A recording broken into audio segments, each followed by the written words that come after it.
pelo seu marido. A própria Bíblia do Velho Testamento nos ensina o seguinte ritual: quando nascia um homem, a mulher ficava impura por 7 dias afastada do seu marido. Quando nascia uma menina, ela passava 40 dias longe do seu marido. Há um livro de um teólogo, amigo meu, que foi meu professor na faculdade, pastor Mauro, que ele buscou a raiz dos estudos sobre a mulher na história, e ele diz que nesse período de 40 dias em que a mulher estava impura... Olá, irmãos, para quem me conhece, eu sou o pastor Marco Feliciano. Eu estou aqui do lado do meu grande amigo, mestre, professor Mauro dos Santos, que é pastor, está trazendo para você esse lindo DVD. É um homem a quem eu aprendi a ouvir, aprendi a amar, respeitar. Como eu disse, é um mestre. Se você gosta de me ouvir, sou discípulo, imagine ouvir o professor Mauro. Deus te abençoe nessa grande aquisição.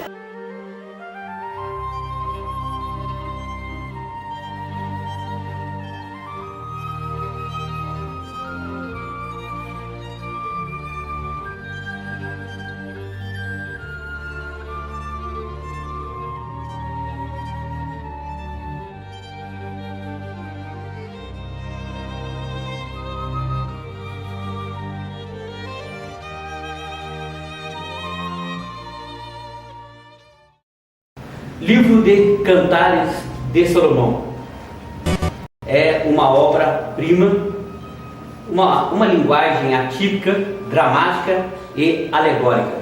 Esse livro ele deve sempre ser interpretado literalmente, mas nós vamos interpretá-lo alegoricamente dentro da cultura judaica. Existem 49 palavras dentro desse livro que não aparecem em mais nenhum outro dentro da palavra de Deus.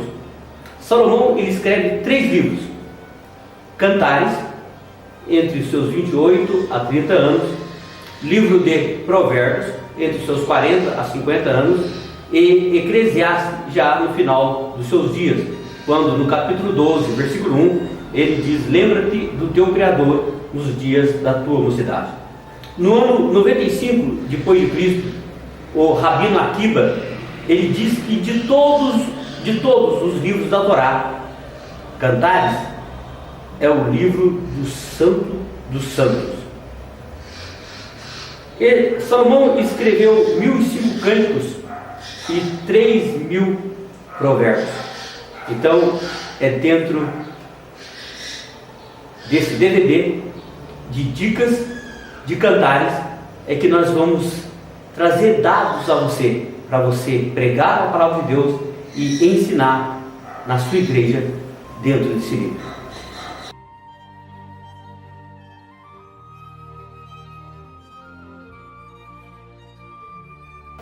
Vamos ler Cantares, capítulo 1, versículo 5. Que segredo que nós temos aqui nesse capítulo e nesse versículo. Diz assim: eu estou morena e formosa, ó filhas de Jerusalém. Agora note o versículo 6. A moça diz: não olheis para o eu estar morena, porque o sol me queimou.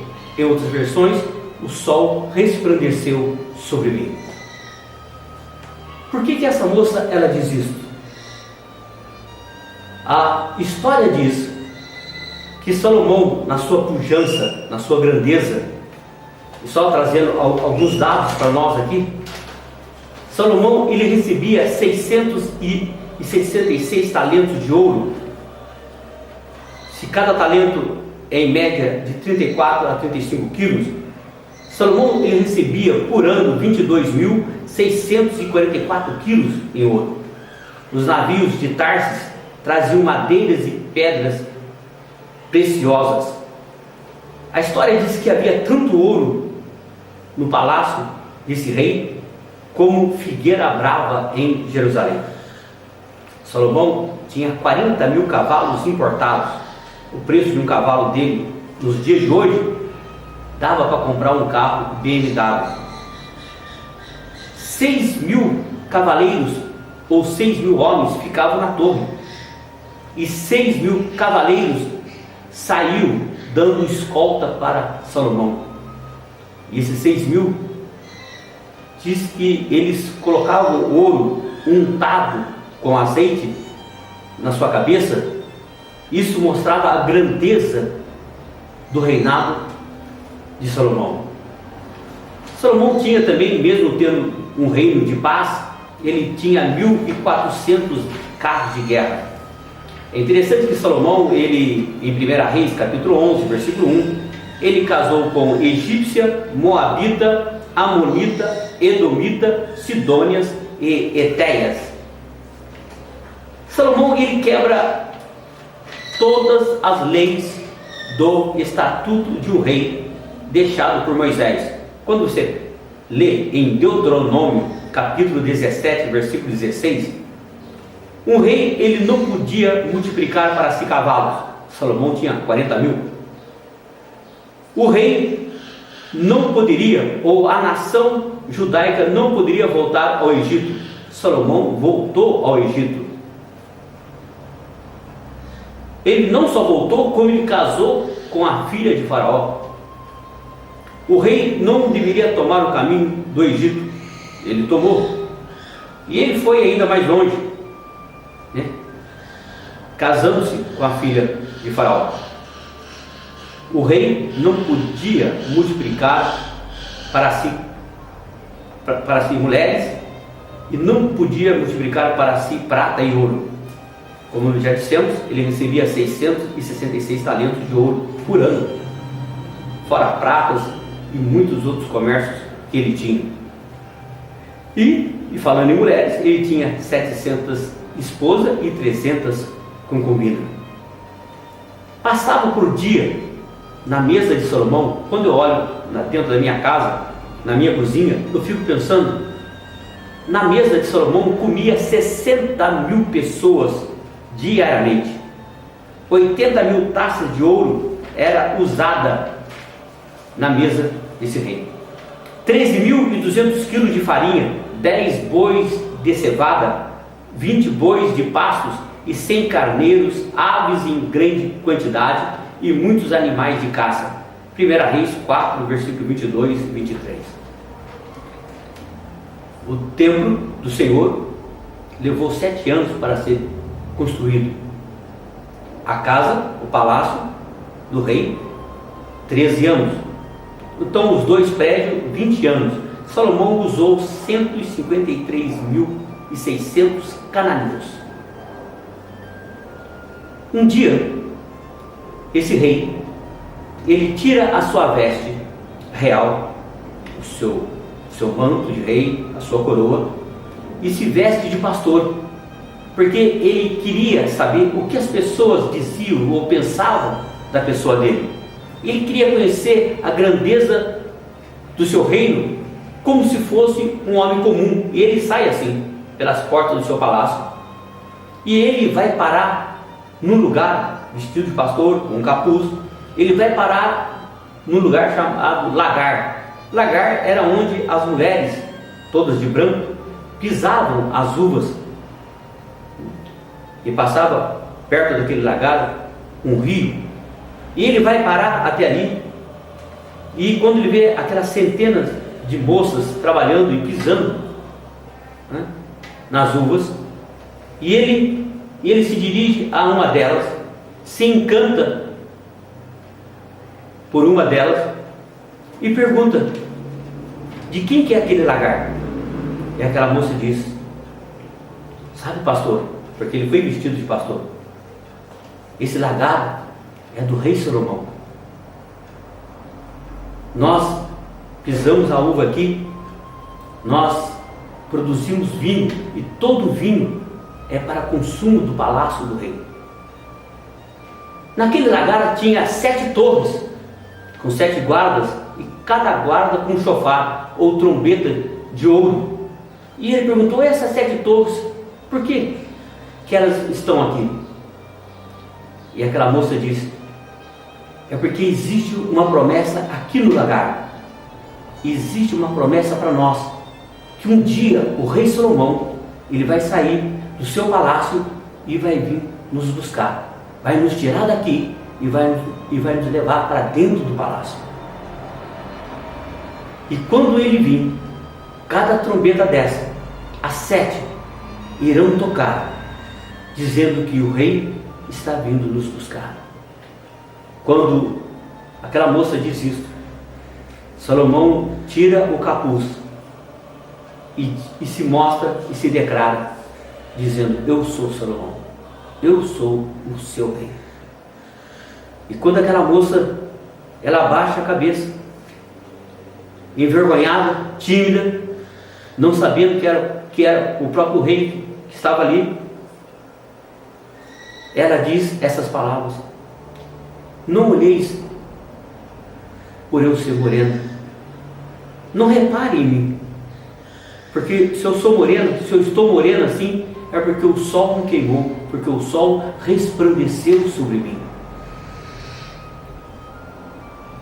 E um dia, Salomão, ele buscou não só aquela moça lá do lagar, mas todas elas, levando para o seu palácio. Assim é Jesus. Ele veio um dia como carpinteiro. Ele veio também como o bom pastor, e o bom pastor que dá vida pelas ovelhas. Ele veio como um homem simples, mas um dia ele virá nos buscar. Eu e você, que estamos sendo queimados pelo sol da vida, dos problemas da vida, as vicissitudes da vida que nos cercam, que nos queimam, e nós continuamos firmes no lagar, porque uva, vinho, na palavra de Deus representa alegria. Temos essa alegria constante de estar pisando no lagar, porque um dia o nosso rei, Rei dos Reis, Jesus Cristo, virá buscar a sua igreja.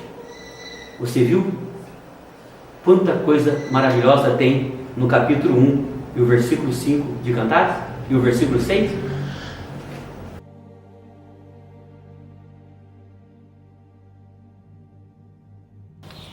Cantares capítulo 1 e o versículo 9, quando ele diz essa frase: a ti comparo, ó amiga minha, como as éguas dos carros de Faraó.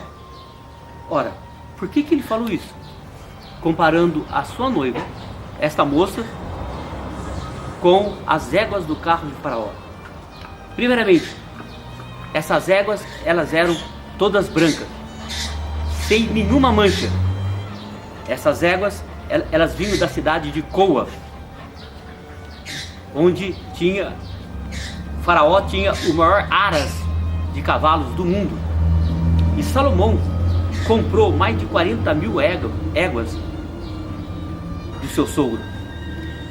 Essas éguas, elas eram de raça, elas tinham pedigree, mostrando o seguinte, que a igreja é uma igreja eleita, é uma igreja de raça. Essas éguas, elas eram adestradas, treinadas. Elas tinham o local, a baia delas, né, para dormir, para comer. E elas não comiam qualquer comida. A comida delas era feno, cevada e centeio. Eram comidas especiais. Num treinamento de cada grupo de 20 éguas, somente 4 sobreviviam, porque essas éguas eram treinadas duramente. Porque na guerra, quando elas iam em frente, elas se machucavam, elas até morriam, batendo contra uma parede, contra um muro, mas elas não voltavam, elas não recuavam. Como eu disse, essas éguas eram treinadas, como a igreja está sendo treinada aqui na terra. Eram éguas bem alimentadas, elas eram éguas reprodutoras, todas elas. Primeiro, e outra, éguas obedientes, éguas que sempre avançam. Então, no capítulo 1 e o versículo 9, Salomão compara a sua noiva, esta moça, como as éguas do carro do faraó. Eram brancas, elas não comiam qualquer comida, como a igreja não pode e não quer comer qualquer comida, só come comida que é a palavra de Deus. Eram éguas treinadas, e nós estamos sendo treinados aqui nessa terra como atleta. Eram éguas reprodutoras, eram éguas que tinham pedigree, porque elas tinham raça, e nós somos um povo eleito, sacerdócio real. Eram éguas que não voltavam, que não retrocediam. Elas iam contra um muro, obstáculo, elas não recuavam. Elas morriam, mas elas sempre avançavam. E Hebreus diz que Deus não se agrada daqueles que recuam. Isto compara essa moça com a noiva, com a igreja do Senhor Jesus. Amém. Mais uma dica para você. Capítulo 1 e o versículo 9 de Cantares.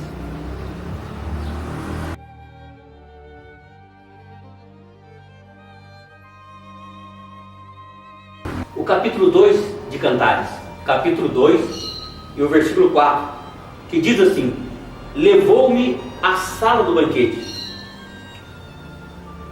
Todo banquete de um rei, naquela época, era uma festa especial, que nos tempos bíblicos era realizada pelos reis ou pela nobreza. No caso aqui, o rei ele quer apresentar o povo, aos príncipes, a todo o povo, ele quer apresentar a sua noiva. Então, o que ele fazia? Essa festa, ela durava 7 dias, e o rei, ele mandava convites, né? Mandava 2 convites, convidando o povo para tal dia, para todos estarem naquela festa. Quem não pudesse ir, né, falasse já. O segundo convite, quando tudo já estava preparado. Quando a gente lê lá em Mateus capítulo 22, quando tudo já está preparado, então o rei manda os seus servos, os seus empregados, avisando as pessoas que o banquete já está pronto, já está colocado, e que eles podem ir para o palácio. E lá o rei já tinha pronto, confeccionado pelo rei, uma roupa de núpcia, uma roupa especial para cada um. Então todos iam entrar dentro do palácio iguais, aquela roupa não pagava